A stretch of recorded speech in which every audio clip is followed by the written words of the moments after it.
Quero começar falando contigo, né? Estávamos comentando aqui as consequências econômicas de todo esse conflito entre Rússia e Ucrânia, principalmente agora que temos essa informação de que há uma interrupção no fornecimento de gás da Rússia para a Europa. Isso pode trazer consequências bastante graves, né, para a economia europeia, principalmente por se tratar desse combustível que acaba alimentando ali boa parte dos países europeus.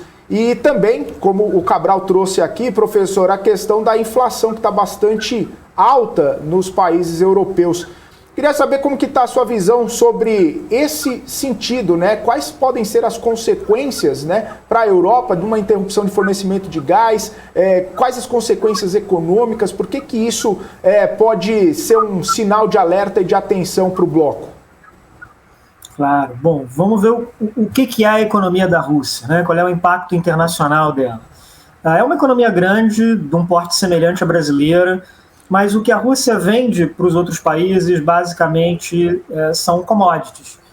Petróleo, alimentos, também gás natural. Então, ela é muito importante nos mercados globais de energia e nos mercados internacionais de alimentos. E é por aí que a gente vai sentir o efeito dessa guerra.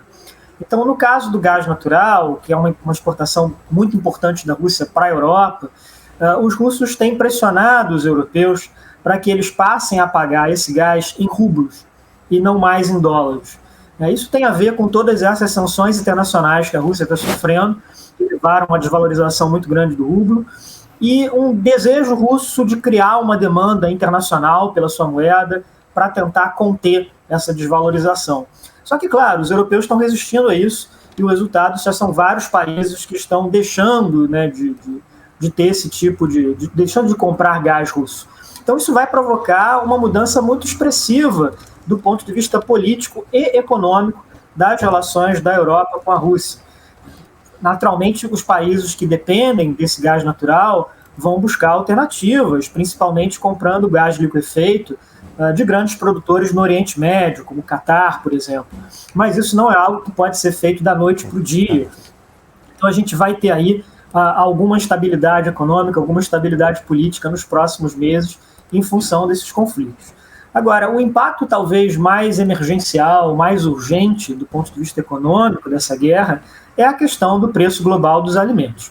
Como vocês vinham comentando, há um problema de inflação hoje em diversos países, inclusive em economias ricas e desenvolvidas, e esse problema é ainda mais agudo e profundo em países mais pobres, em nações em desenvolvimento, sobretudo aquelas que dependem muito do trigo que elas importam da Rússia, que é a maior exportadora mundial, e da Ucrânia, que atualmente é a quinta maior. Então, com essa combinação de guerra e sanções, a gente vai ter um aumento no preço de alimentos básicos em países mundo afora, né?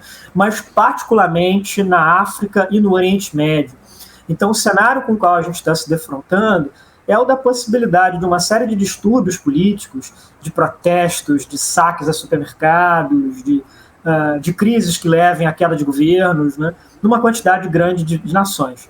A ONU está estimando que até 40 países podem sofrer impactos bastante graves nos próximos meses.